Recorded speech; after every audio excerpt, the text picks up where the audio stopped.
revient sur la mort de René Angélil dans un instant. Le mari et l'agent de Céline Dion. On va d'abord l'écouter. C'était il y a quelques années dans une interview accordée à la télévision canadienne. Il parlait de sa première rencontre avec celle qui n'était encore qu'une petite chanteuse québécoise. Écoutez. J'avais voilà. la fameuse cassette avec une voix extraordinaire. Puis quand je l'ai vue, ma première impression, je me suis dit, c'est pas elle qui a chanté sur la cassette.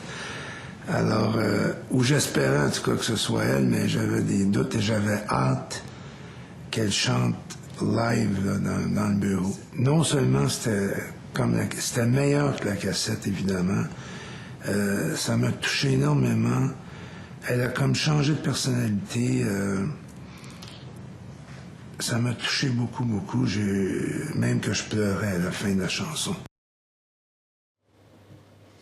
Bonsoir Dominique. Bonsoir Xavier. On vient de voir René Angélil, le découvreur de Céline Dion, qui est décédé la nuit dernière des suites d'un cancer. Oui, le découvreur, parce que Céline Dion, c'était effectivement sa femme, mais c'était également sa créature quasiment, parce que c'est lui qui l'a transformée en cette star internationale que nous connaissons tous. Alors, René Angélil, c'était un monument du spectacle au Canada, au Québec. Pour la petite histoire, c'était un joueur de poker. Et si je vous le dis, c'est pas anodin, c'est tout simplement parce qu'avec les artistes qu'il a coachés, qui étaient ses poulains, eh bien, il a procédé comme un joueur de poker, c'est-à-dire qu'il les a détectés. Ensuite, il a tout misé sur eux jusqu'à la victoire. Et Céline Dion a été sa plus belle réussite professionnelle, mais il y en a eu d'autres. Et on va tout de suite retrouver au Québec notre correspondante Catherine François. Catherine François, bonsoir. Alors, on l'a vu, Céline Dion, c'était vraiment la plus grande réussite de René Angélil. Mais quels étaient les autres artistes qu'il a lancés ? Alors, avant Céline Dion et après quand il a été avec le fameux groupe Les Baronnets, puisqu'on l'a vu dans le reportage précédemment, il a d'abord essayé de s'occuper d'un jeune Québécois qui s'appelle René Simard, qui est très connu ici. Il a essayé de le lancer sur la scène aux États-Unis. Je vous parle de ça, c'était en 1974, mais finalement, ça a été un échec. Ça n'a pas fonctionné. Et René Angélil a dit par la suite que cet échec-là avait été très intéressant pour lui, finalement. Il avait appris beaucoup à partir de cet échec. Quelques années plus tard, si je vous parle de Ginette Renault, vous allez me dire que vous la connaissez. Eh bien, René Angélil a été l'impresario de Ginette Renault et il a aussi aidé à faire connaître Ginette, notamment en France. Et Ginette Renault l'aura arrêté de travailler avec lui 2 années après leur collaboration.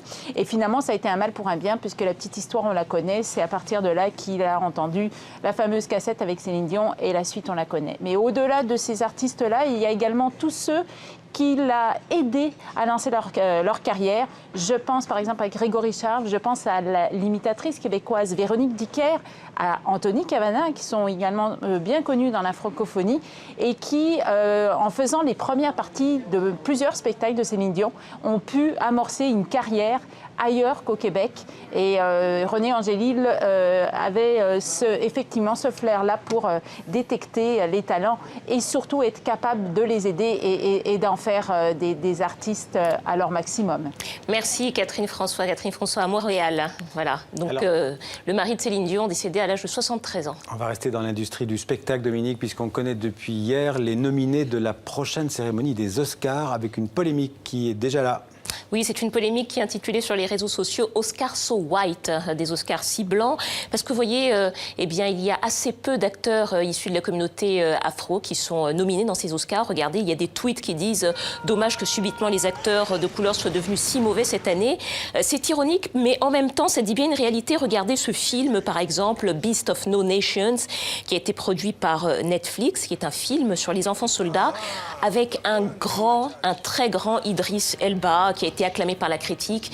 Également, on pense à Dr. Dre, à Ice Cube et d'autres personnages qui ont joué dans le film Straight Outta Compton, grand film sociétal sur le groupe de rap de Los Angeles, NWA. On pense aussi à d'autres films comme Creed, c'est le dernier Rocky avec Sylvester Stallone. Eh bien, rien du tout pour tous ces acteurs noirs qui ont été acclamés par la critique, pourtant. On écoute ce qu'en dit une journaliste qui est spécialisée spécialiste des affaires hollywoodiennes. Elle a été la première à remarquer que sans doute il y aurait de la polémique. On l'écoute. Je vous assure, même si je ne veux pas être la première à soulever ça, je vous assure qu'il va y avoir une grande polémique à propos de la diversité des nominations ce matin. Straight Outta Compton a reçu une nomination. Rien pour Idris Elba, rien pour Samuel Jackson, rien pour Michael B. Jordan, rien pour Will Smith. Et je crois qu'il va y avoir des réactions négatives à ce sujet.